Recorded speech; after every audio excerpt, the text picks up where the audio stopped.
Hey, what's going on guys? Fred Up here, and this is the Huawei Y8P. So apart from its Google Play services shortcoming, I feel like the Huawei Y8P is one of the best mid-range devices anyone with interest should go out and buy today. Like, I'm literally impressed with everything this device has to offer. Okay? Oh yeah, just try to be calming down first. Calm down first, calm down first. Mommy, calm down. I should calm down. Yes.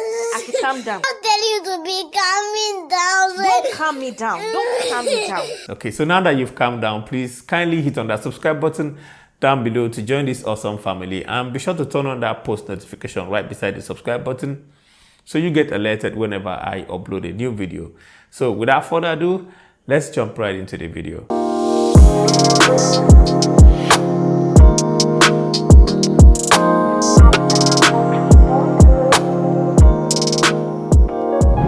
So the Huawei Y8P is one of the best mid-range devices I would recommend you go out and buy, as long as you can live without Google Play services.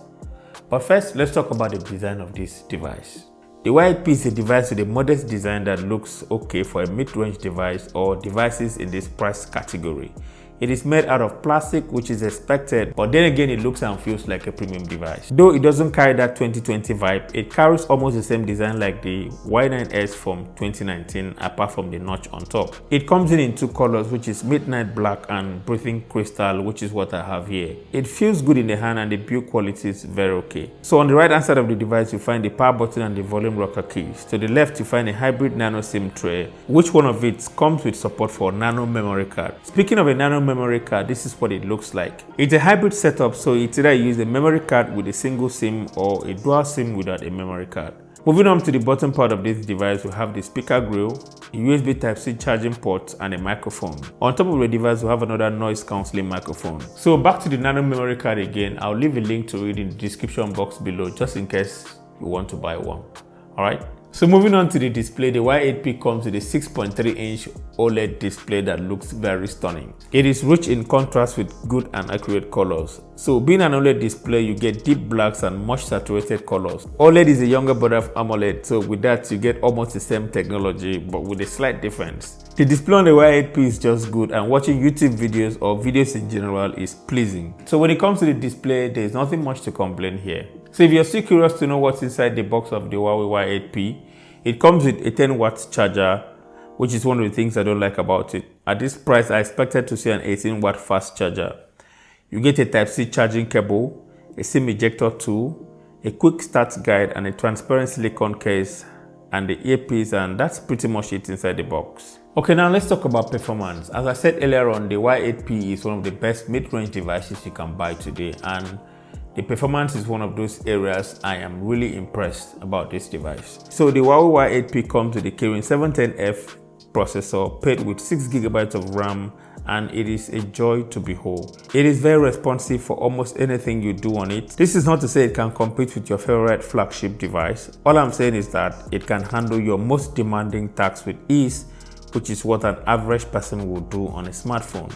Scrolling through the user interface, navigating through apps, and launching apps feels like a rocket launch, and that I find to be very impressive. There are some occasional hiccups here and there, which is expected on a mid-range device, but you only notice it when you have too many background apps open.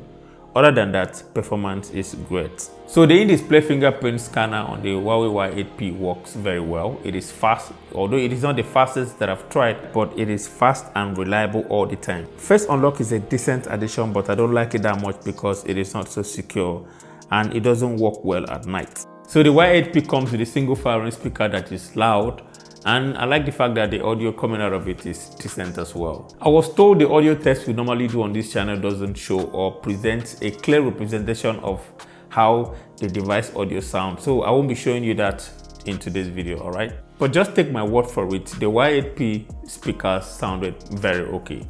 So moving on to the battery aspect, the Y8P comes with a 4000 mAh battery, which I find to be decent. It can take you for a full day before needing to recharge again. The downside though is that recharging it took more than 2 hours plus to charge from 0 to 100%, which is one of the things I do not like about it. I wish it had come with a fast charger out of the box. The 10-watt charger it comes with doesn't add to the most appealing thing about this device. Okay, now let's shift our attention to the camera. The Y8P comes with a 48 megapixels main sensor, an 80 megapixels ultra-wide lens, and a 2 megapixels depth sensor. Then on the selfie department, it comes with a 16 megapixels selfie shooter. The camera on the Y8P is decent for what it is. It takes good looking images and the quality is good. There's more detail to its standard shots and the 48 megapixels shot as well. The 48 megapixels images is really necessary if you want to always crop in on your images to see more details. Though the standard shots can be a little bit soft most of the time, but the overall image from its main sensor is impressive, especially for social media platform. The ultra wide angle images is okay, but it is far from something that can blow you away. The most impressive part about the Y8P camera is the night mode feature. It is very impressive and the images still manages to retain some details even at pitch dark scenarios. The only sad part about it is that you need to turn your hand into a gimbal to be able to get a decent image out of it. So if you're somebody that takes alcohol, please do not try shooting night mode on the Huawei Y8P because you're not going to get good result out of it, okay? Selfie on the other hand is decent as well, and I love how natural its images appear. Hello guys, so this is a front-facing camera on the Huawei Y8P. So it shoots video in 1080p resolution at 30 frames per second. I think it looks good, but do let me know what you think about it in the comment section below. Alright. So the Y8P shoots video in 1080p resolution at 30 frames per second, and we do not have 4K option here. So now let's move to the most controversial part of this review, or should I say the most controversial part of this device, which is the software. So the Huawei Y8P comes with EMUI 10.1 on top of Android 10 out of the box. As I said earlier, it is very responsive and the whole user interface is clean apart from some bloatware it comes with. But the part that got me and some other people worried is the lack of Google Play services on this device. And to make matters worse, Huawei keeps on patching any possible way of sideloading Google apps and Play services on its recent devices. And that's the part I do not understand because it makes it very difficult to recommend any Huawei device to anybody who rely heavily on Google Play services. There is no denying that the device comes with a store which Huawei calls App Gallery. It is useful, but it lacks most demanding apps. Example, banking apps and some other apps that I cannot even think of right now. There are some other third-party stores available, but as we all know, nothing comes close to Google Play Store or Google Play services. And there are other third-party apps also that rely heavily on Google Play services